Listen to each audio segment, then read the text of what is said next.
it is important for me to build something multi-generational, sustainable, because I want my future generations to also have the opportunity to follow whatever their hearts want. It's not like everything's gonna work. It's okay to fail, it's okay to try, and then when you know that it's not for you, it's not the right thing, then we can move on from it. Tam has built 5 businesses and she started as early as when she was 6 years old. That is so impressive.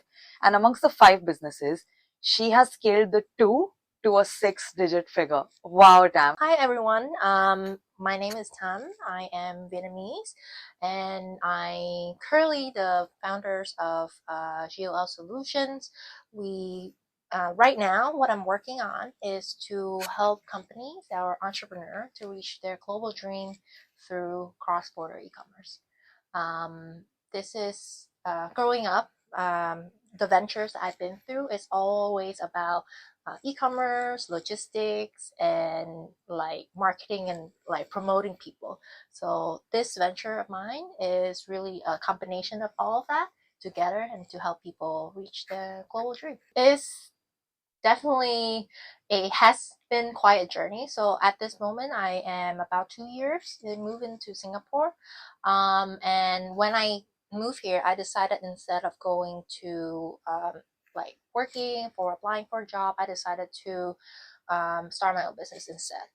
And it was not a rash decision because previously my husband like my boyfriend or now husband, he has been in Singapore for like more than a decade. So we have been planning for this relocations for a while. And while I was exploring the options, of course, options of going to study or finding a jobs here and doing a business, I have tried the looking for jobs here in Singapore already. I have the experience that during COVID, where I unfortunately got stuck here during COVID and fortunately found a job here during that time. But from that experience, I learned that it's not for me being in corporate. And that's why I know for me to be successfully happy and to see this is my second home, I have to be myself.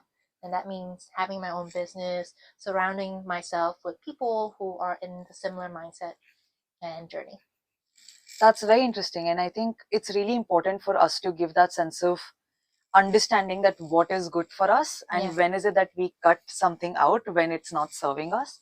So that's something that I really felt was interesting. And I want to learn more in terms of what GOL Solution does. And apart from profit as well, why do you also think that it is important to build a sustainable and something which is a multi-generational business that you're currently working on? Yes.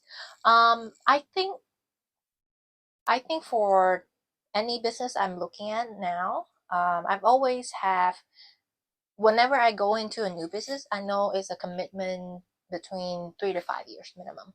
So all the business I've done, I was in or I've been in with it at least 3 to 5 years before I decide if this is right for me or not. But I know that the long-term commitment is what it's needed to make a business success. About building a success of like a multi-generation sustainability is because I come from a background of family business. So beside running or having my own projects, I also running my family business in Vietnam. And this is the ideology of my family have since my parent generations and now me. I see the benefit of having a stepping stone and also a safety net, knowing there are people knowing there are resources for me to reach my dream, whatever it is. So it is important for me to build something multi-generational, sustainable, because I want my future generations to also have the opportunity to follow whatever their hearts want. The one thing I want to highlight is that I why did I have the privilege to start a business when I just came to a new country? It's because I felt confident enough that if I fail, I do have my family and I do have safety net to come back and yeah, be safe again. Yeah, but the knowing that you are safe is also giving me the power to be more risky and take risk. One thing that I want to ask you and I'm curious about is you mentioned multi-generational. So this was already a business that was started by your parents. And now you are expanding this beyond Vietnam, given your international exposure as well. What has it been like? Because multi-generational businesses can also be very tricky. Right? Yes. What has it been like for you? And what kind of conversations have you had with your parents? Because you also have this sense of distance, right? Like proximity is also not the reason why like communication would be easy necessarily. Right? From your global perspective of being in a more, if I could say, a more diverse market, Singapore, versus them creating a successful business in Vietnam. How have you tackled that? I think the one thing that makes me excited or very proud of to help whatever the business in Vietnam, we're in the logistics space, and now with GLL Solution is the extended version of it, where we focus more to serve consumer brand and like cross-border e-commerce sellers. But yeah, the original why I'm doing what I'm doing, because we're in the logistics space in Vietnam and we serve the e-commerce space in Vietnam. We serve the import-export industry. Why I felt like wanting to do and continue that legacy, I think there were two critical things that my parents were doing growing up. One is they let me experiment my ideas. So before starting my venture, or like the one that I started at 6 years old, is actually not because I do everything myself. It's because my parent was like, "Hey, you have that idea. Let's make it happen." And they helped me fall in love with the process of having an idea and make it into a reality. And that is the basic startup, right? You have an idea, you figure out what makes it work or what make it to come real life, and that's exactly what they have instilled and gift to me. And the second thing that they always do is sharing their learnings and their kind of like conclusion and their insights from all their activities. I have 5, but my parents, back in the days, I think they have tried around 12, 15 different business models in their time. Some of them work and some of them don't, but because they try so much, they gain so much insight and they pass it down to me. So that really helps me understanding that it's not like everything's gonna work. It's okay to fail, it's okay to try, and then when you know that it's not for you, it's not the right thing, then we can move on from it. So it really helped with me not taking failure personally. And that's one of the important things that entrepreneurship is. There are 3 things that I learned from your journey that you just shared. That one, that it's super important to have cheerleaders around, right? Yes, like your absolutely. parents being that encouraging and that motivating factor really sort of molded you to this amazing entrepreneur that you are today. Second that I felt was that the sense of resilience. I mean, like your parents have created 13 to 15 businesses. Like, wow, like how rare is that? And how rare it is to experience that even in our circles as well. Like when we're meeting other immigrants here. And also like normalizing failing. I think like in Asian cultures, we're so pro productivity, pro grades, like A plus, you must win, like nobody remembers the one who came second, that sort of a thing. So sort of it's okay to fall down because that's how you'll know how to run better. And these are some of such important soft skills that is needed to be there. So it's great to identify in terms of who can motivate you, even if it's not coming from parents directly. You can perhaps choose your circle, is what my takeaway was in terms of what you were sharing. Yeah, absolutely. I totally agree with what your conclusion, and I think that's one of my first learning when I came to Singapore and start my business here. I would say starting from scratch, from like social life, personal life, and even like career wise. I the first year I really felt lonely, and I have to really find a way to combat it. So I was, just actually go a bit crazy of like signing myself into communities where people are working on something that I care about and we can share it. So that's why how we met in Podium, because I felt like I need the exposure and a community of women around me who also working and build their life. And I also in other community like LinkedIn or different aspect when I need it, because community is so important. And if you don't have it offline, I think nowadays with online you can access any community globally, like as long as you feel connected to them. That's so true. And I think like COVID has really changed in terms of what it meant to be connected. How is it that someone can start their business step by step, maybe from idea generation to how is it that they can see themselves executing a business? That's a great question. As someone who have a lot of ideas, I learned this from my coach, where the first thing you do is you write down all your ideas and you score it in terms of your skill, resource, and time commitment. And based on that, you can rank which idea is worth trying first.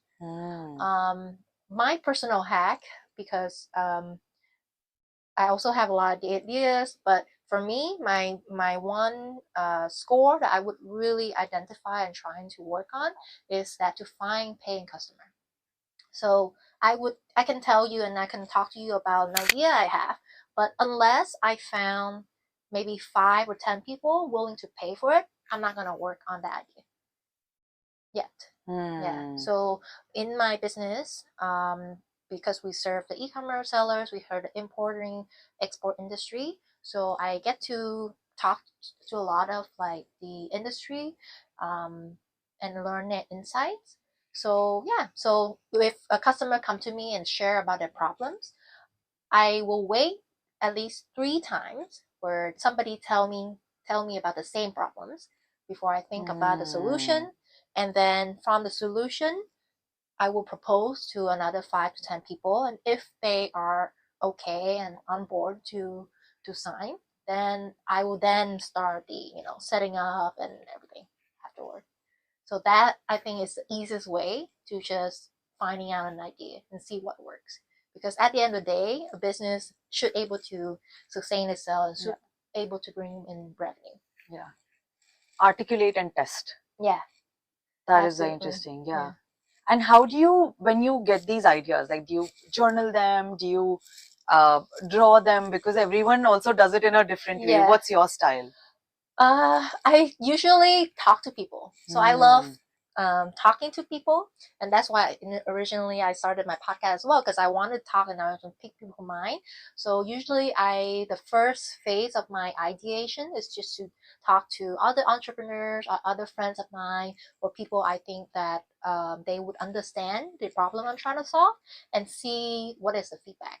And yeah, from there, if there is kind of like the feedback, I will kind of like internalize it before maybe tell another person, maybe a slightly different version of the original idea and see the reaction and just basically test, irritate, irritate again. Well, thank you so much, Tam, for this insightful conversation. I certainly learned a lot. For my for GLO solution, I would say the Singapore one is the 2.0 version, or the international versions of what my parents originally started from Vietnam.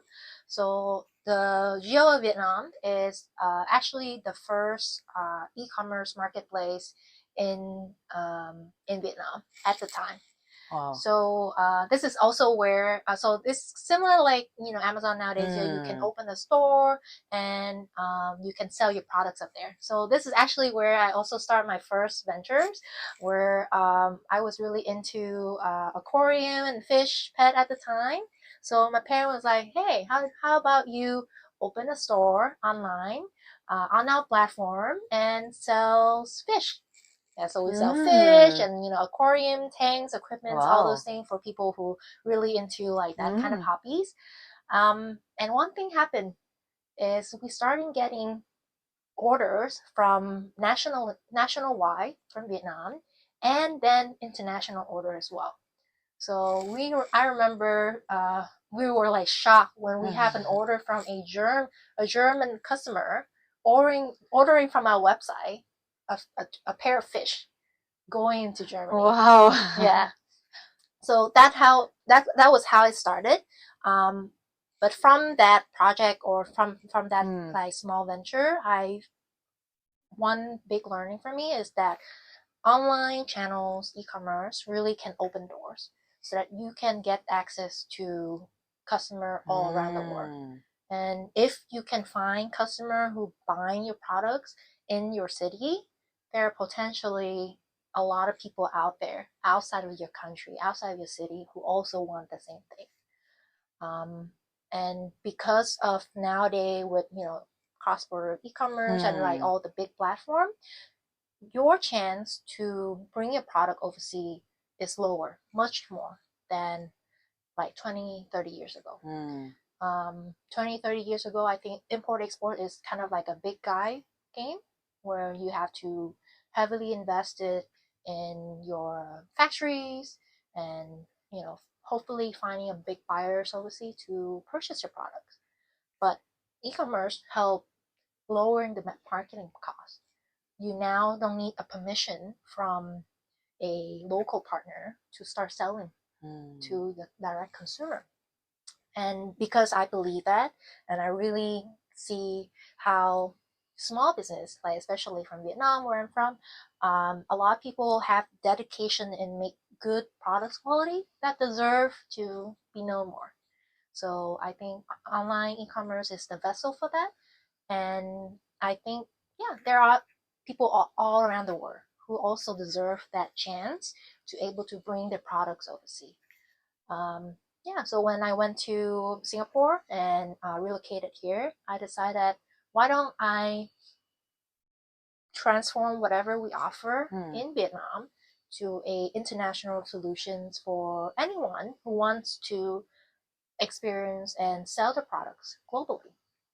And what we do is we help you understanding what it takes, what are the admin work, the operation aspects, the import export aspect to deliver the products from where you're from to the destination's country.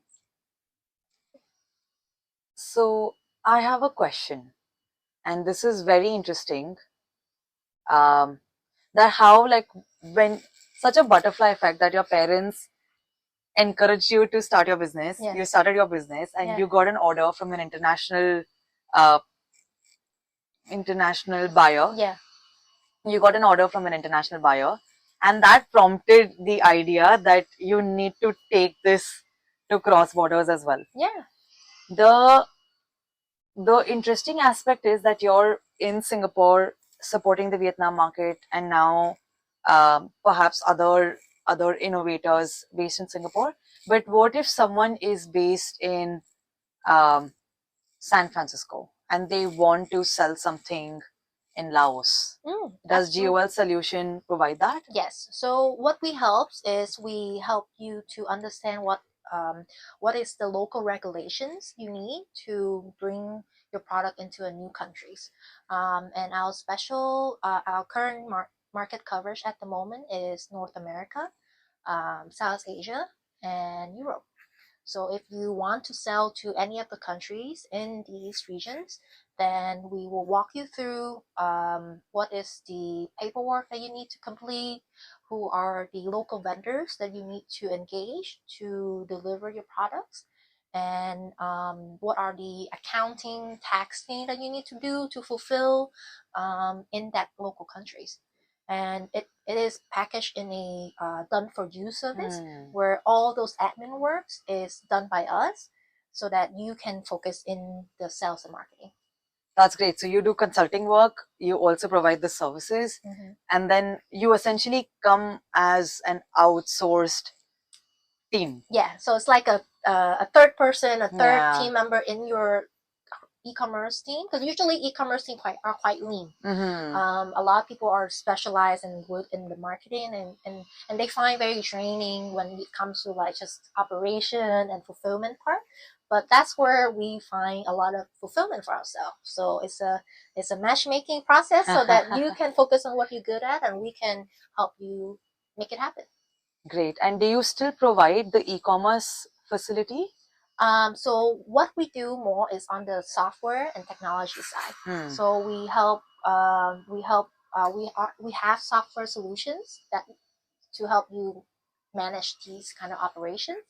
And because we're in the logistics space for the past 30 years, then we also have a lot of trusted partner in the region to connect you and work on the on the ground activities.